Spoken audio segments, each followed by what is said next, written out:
नमस्कार विद्यार्थी मित्रांनो, मी अथर्व गुरव आणि स्वागत आहे तुमचं स्पर्धा सेतू या यूट्यूब प्लॅटफॉर्मवरती. तर आज तारीख आहे 31 जुलै आणि आज आपण पाहणार आहोत 31 जुलैच्या सर्व लेटेस्ट चालू घडामोडी, ते पण MCQ आणि एक्सप्लेनेशन फॉर्मॅटमध्ये. तर चला आजच्या पहिल्या प्रश्नाला सुरुवात करूया. तर आजचा आपला पहिला प्रश्न आहे, सरकार पुढील आठवड्यात कोणते बिल आणणार आहे? पर्याय आहेत UCC bill, FCRA amendment bill, जमीन अधिग्रहण बिल, कामगार बिल. तर याचं योग्य उत्तर आहे FCRA अमेंडमेंट बिल. तर या FCRA अमेंडमेंट बिल काय आहे याबद्दल आपण थोडीशी माहिती घेऊया. विधेयकाचे नाव FCRA foreign contribution regulation act amendment bill 2026. आता FCRA म्हणजे काय, तर हा कायदा भारतातील विदेशातून मिळणाऱ्या देणग्या आणि निधीचे नियमन करतो. हा निधी NGO, ट्रस्ट, संस्था आणि काही व्यक्तींना परदेशातून मिळू शकतो. या निधीचा वापर भारताच्या सुरक्षा, सार्वभौमत्व आणि सार्वजनिक हिताला बाधा येणार नाही याची खात्री करण्यासाठी हा कायदा करण्यात आला आहे. तर यानंतरचा आपण दुसरा प्रश्न पाहूयात. यानंतरचा दुसरा प्रश्न आहे, वेदांता ॲल्युमिनियमने स्वतंत्र कंपनी म्हणून Q1 मध्ये किती नफा नोंदवला आहे? पर्याय आहेत 4,000 कोटी, 6,597 कोटी, 8,000 कोटी आणि 10,000 कोटी. तर याचं योग्य उत्तर आहे 6,597 कोटी. आता या वेदांता ॲल्युमिनियमबद्दल थोडीशी आपण अधिक माहिती घेण्याचा प्रयत्न करूया.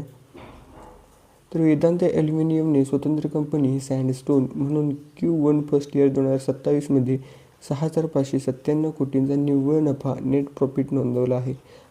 हा कंपनीच्या इतिहासातील सर्वोच्च तिमाही नफ्यांपैकी एक आहे. अधिक माहिती MPSCसाठी सांगायची झाली तर निव्वळ नफा सँडस्टोनमधील 6,597 कोटी, एकूण उत्पन्न 21,702 कोटी.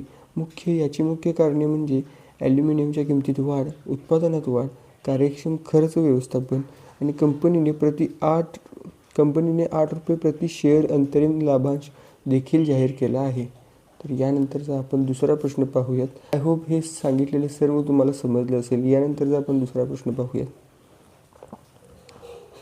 कॉग्निझंटने 2026 साठी महसूल अंदाज का कमी केला? पर्याय आहेत AI मागणी, सावधगिरीचा दृष्टिकोन, कर्मचारी कपात आणि युद्ध. तर याचं योग्य उत्तर आहे सावधगिरीचा दृष्टिकोन. आता ही सावधगिरी का बाळगली आहे त्याबद्दल आपण थोडीशी माहिती घेऊया. अमेरिकेतील अनिश्चित आर्थिक परिस्थिती, उद्योगांमधील IT खर्चातील मंदी, तसेच काही मोठ्या ग्राहकांकडून प्रकल्प पुढे ढकलणे यामुळे कॉग्निझंटने 2026 साठी आपल्या महसूल वाढीचा अंदाज कमी केला आहे. MPSCसाठी अधिक माहिती सांगायची झाली तर कंपनी आहे कॉग्निझंट IT सर्व्हिस कंपनी. याचं मुख्यालय आहे टेक्सास, अमेरिकामध्ये. याचे CEO आहेत रवी कुमार S. तर स्थापना झालेली 1994 साली. मुख्य सेवा आहे IT service, digital transformation, cloud computing, AI, consulting आणि बिझनेस प्रोसेसेस सर्व्हिसेस. कंपनीने सांगितले की जागतिक आर्थिक अनिश्चिततेमुळे ग्राहक नवीन IT प्रकल्पावर खर्च करताना सावध भूमिका घेत आहेत. याचा परिणाम विशेषतः बँकिंग, आरोग्य आणि किरकोळ रिटेल क्षेत्रातील IT करारांवर झाला आहे. आता यानंतर आपण पुढला प्रश्न पाहूयात. यानंतरचा दुसरा प्रश्न आहे, MOSPIने GDP डिफ्लेक्टरसाठी कोणता निर्देशांक WPI ऐवजी आणला? पर्याय आहेत CPI, output producer price index PPI, IIP आणि कोर इन्फ्लेशन. तर याचं योग्य उत्तर आहे output producer price index PPI. आता या PPI बद्दल आपण थोडीशी माहिती घेऊया. सांख्यिकी व कार्यक्रम अंमलबजावणी मंत्रालय MOSPIने GDP डिफ्लेक्टर तयार करताना होलसेल प्राइस इंडेक्स WPI ऐवजी प्रोड्युसर प्राइस इंडेक्स PPI वापरण्याचा प्रस्ताव मांडला आहे. अधिक माहिती MPSCसाठी सांगायची झाली तर GDP डिफ्लेक्टर हा अर्थव्यवस्थेतील वस्तू व सेवांच्या किमतीतील बदल मोजणारा व्यापक निर्देशांक आहे. सध्या भारतात अनेक ठिकाणी WPI होलसेल प्राइस इंडेक्सचा वापर केला जातो. MOSPIच्या तज्ज्ञ समितीने भविष्यात PPI प्रोड्युसर प्राइस इंडेक्स वापरण्याची शिफारस केली आहे. PPI हा उत्पादकांना मॅन्युफॅक्चर ऑर प्रोड्युसर्सना मिळणाऱ्या किमतीवर आधारित असलेल्या उत्पादन क्षेत्रातील किमतीतील बदल अधिक अचूकपणे दर्शवतो. यामुळे भारताची राष्ट्रीय उत्पन्न, नॅशनल अकाउंट्स मोजणी आंतरराष्ट्रीय मानकांशी अधिक सुसंगत होण्यास मदत होईल. तर आय थिंक तुम्हाला समजलं असेल की PPIचा वापर का करण्यात येत आहे. तर यानंतरचा आपण दुसरा प्रश्न पाहूयात.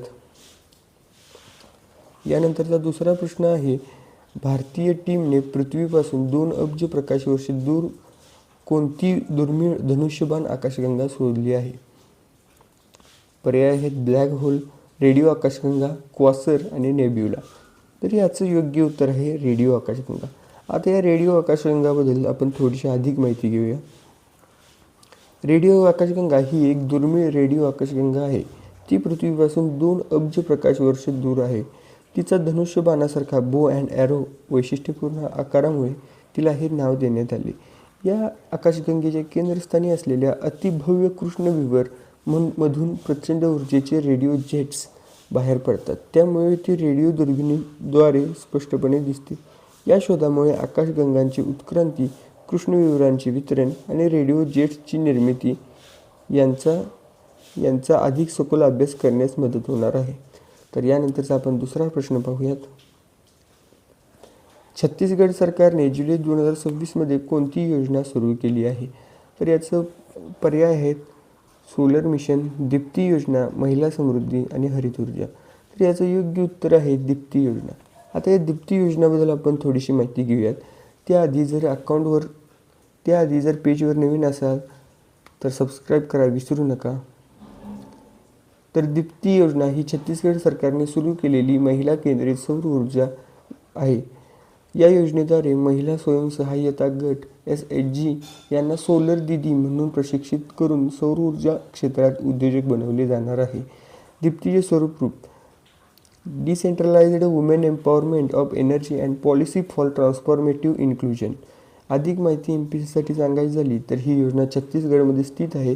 याचा उद्देश आहे की ग्रामीण महिलांना स्वच्छ ऊर्जा क्षेत्रात रोजगार व उद्योजकतेच्या संधी उपलब्ध करून देणे, महिलांना रूफटॉप सोलर सिस्टम बसवणे, देखभाल करणे आणि व्यवस्थापन यांचे प्रशिक्षण दिले जाईल. ही योजना PM सूर्या घर मुफ्त बिजली योजना ही अशी जोडण्यात आली आहे. प्रथम कबीरधाम जिल्ह्यात पायलट प्रकल्प राबवण्यात आला असून नंतर संपूर्ण राज्यात विस्तार करण्याचे नियोजन आहे. तर यानंतरचा आपण दुसरा प्रश्न पाहूयात. आय होप की दीप्ती योजनेबद्दल थोडीशी तुम्हाला माहिती समजली असेल. आता यानंतरचा दुसरा प्रश्न म्हणजे NFHS 6 नुसार महाराष्ट्रात कोणत्या आरोग्य समस्या वाढल्या आहेत? पर्याय आहेत कुपोषण, C सेक्शन, लठ्ठपणा आणि जीवनशैलीचे आजार, मलेरिया आणि क्षयरोग. तर याचं योग्य उत्तर आहे C सेक्शन, लठ्ठपणा आणि जीवनशैलीचे आजार. आता हे NFHS 6 हे काय आहे तर याबद्दल आपण थोडीशी माहिती घेऊया. NFHS national family health survey nodal संस्था आहे international institute of population science IIPS Mumbai. आरोग्य मंत्रालय आहे केंद्रीय आरोग्य व कुटुंब कल्याण मंत्रालय. NFHSचा कालावधी 2023 ते 2024.